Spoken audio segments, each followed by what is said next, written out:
Welcome back to Open Line. Glad you are with us tonight. We have with us Dr. Thomas Schwartz, Vanderbilt political science professor, joining us there via Zoom, as all of our guests do now. And we are talking about President Joe Biden's first 100 days. How do you think it is going? Several calls. I'm going to get to that D.C. and Puerto Rico thing right after we take a couple calls here. Let's go to Donnie. Hello, Donnie? Yeah. Hello? Hi. Hi, what's on your mind? Yeah, I believe we need to strengthen up the U.S. economy and back its money with gold and stuff like that, where even though the other countries has probably got more money or whatever, we don't need to devalue the dollar just for the other countries. We need to raise the dollar to where we won't never lose it and back it. All right. I'm going to ask about that. Do you have something else you want to say? Yeah, sometimes when everybody calls in, either to talk or whatever, it's got static on your lines really bad. Oh, no. Okay, well, thank you. We need to look into that. I appreciate that. All right, what about the gold? That, again, there's some historical precedent for that. We used to do that. Why did we stop doing it? Is there any thought of going back to that? Well, yes, we used to have a gold standard. There was the dollar was worth 35, or gold was worth $35 an ounce, and we kept gold in Fort Knox to back the gold, the dollar. We stopped doing that because of the supply of gold no longer matched the amount of dollars that were needed for investment and economic growth. The gold standard, or restricting the production or the producing of dollars, was restricting our economy because we didn't have enough gold. And so keeping gold as a standard was actually contracting the economy. So that's why we got rid of it.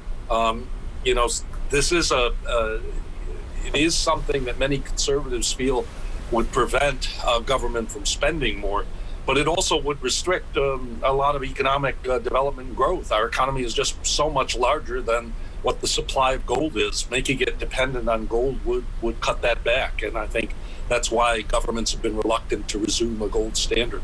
And you don't see that as something we would go back to. It's unlikely. No, I don't. No. And is there a country out there right now that does that? Is there a country out there that does use the gold standard? To the best of my knowledge, no.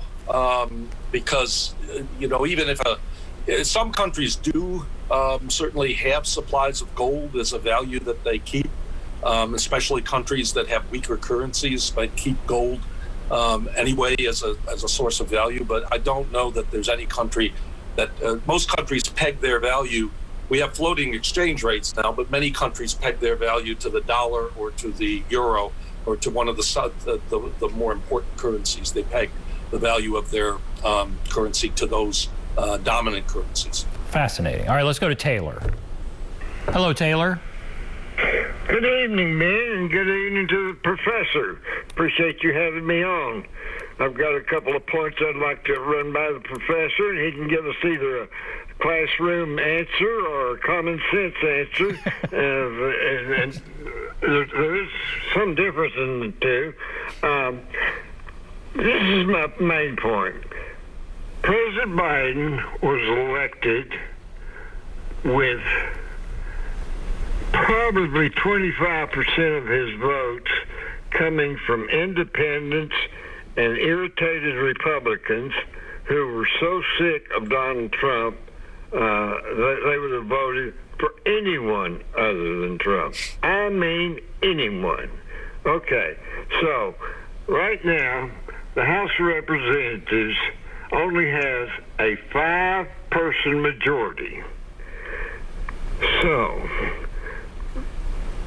Nancy Pelosi only has like a year and 3/4 left till she's gone, because I and many other people feel like the House is going to turn over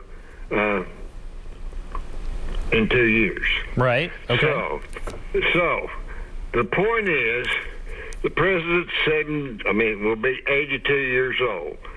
So a lot of consideration for him or Donald Trump to be on the ticket next time, I think is rather foolish. I don't think either of them will be there. Okay. So my main point is they will overturn anything they have to get anything done between now and 2 years election. And it doesn't matter if it's changing every rule in the Senate. They will take the thin majority, whether it be adding states, whatever. It's all or nothing. And so it's going to be a rocky 2 years.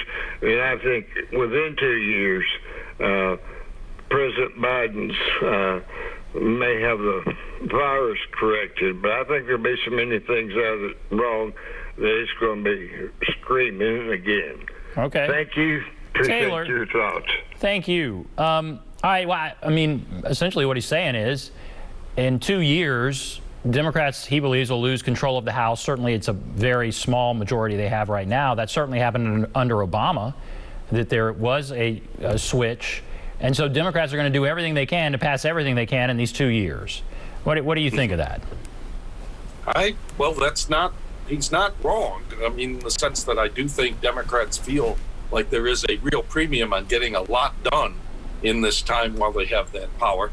They're hoping, obviously, that by getting a lot done, they won't lose the House, that by getting a lot done, they'll have a stronger case for Democrats running for the House of Representatives, and that they'll expand their majority.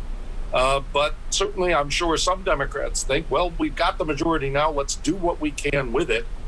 They're not being cautious on that, or don't feel that they should be cautious with the idea that being cautious would get them more votes in 2022. I think the argument that seems to be in the Democratic caucus now is to go bold and to try to do as much as possible, and with the hope that that will lead to a big victory in 2022.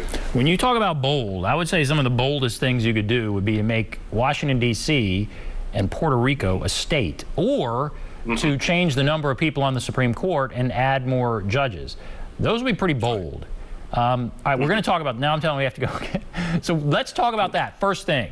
We'll talk about that first thing when we come back. Do you see that happening? Do you see D.C. and Puerto Rico becoming states? We'll take a break. Be back right after this.